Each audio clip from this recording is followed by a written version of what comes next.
ग्रंथि। कौन ग्रंथि है? सहायक ग्रंथि। सहायक ग्रंथि किस सहायक ग्रंथि में कौन होता है? अंडवाहिनी। अंडवाहिनी क्या है? यह एक जोड़ी पेशी एवं नलिका का होती है। एक जोड़ी मतलब दो गो, एक मानव के अंदर अंडवाहिनी जो होता है कितना होता है? दो होता है ना। अब कहता है कि कैसा होता है? नली का आकार का होता है। नली का आकार में समझते हैं? देखिए ये हो गया नलिका का, कैसा हो गया? नलिकाकार। इसके ऊपर कुपकीप क्या समान, इसमें अंडाणु आता है, धीरे धीरे इसके अंदर प्रवेश करता है ना। कहता है यह अंडाशय से गर्भाशय तक जुड़ा था। कहाँ से? ये हो गया अंडाशय, यहाँ पे अंडाशय है, यहाँ से अंडाणु इसमें आएगा और कहाँ जुड़ा रहेगा? गर्भाशय तक जुड़ा रहेगा। कहाँ तक जुड़ा रहेगा? गर्भाशय तक जुड़ा हुआ रहता है। पक्षमाभी एपिथेलियम के स्तर होते हैं इसमें। क्या होते हैं? पक्षमाभी एपिथेलियम के स्तर इसमें होते हैं, है ना। प्रत्येक अंडवाहिनी में 3 भाग होते हैं। प्रत्येक अंडवाहिनी कितने भाग होते हैं? 3 भाग। सबसे पहले कौन?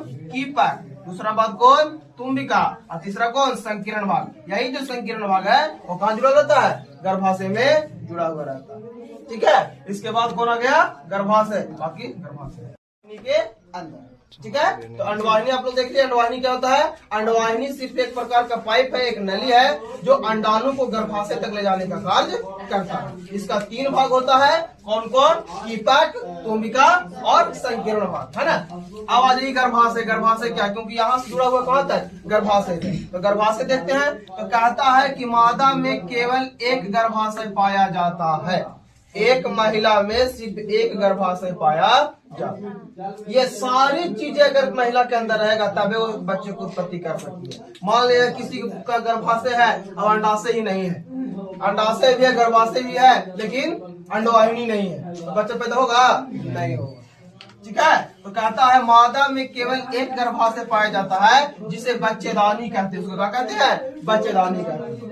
ये कैसा होता है? तो 8 सेंटीमीटर लंबा होता है। कितना सेंटीमीटर लंबा होता है? 8 सेंटीमीटर लंबा होता है। ठीक है। और वो भी कैसा? खोखला। खोखला समझते हैं? खोली, है ना। एक थैली नुमा संरचना होता है। कैसा संरचना होता है? एक थैली नुमा संरचना। इस प्रकार का संरचना समझ सकते हैं। इस प्रकार संरचना होती है।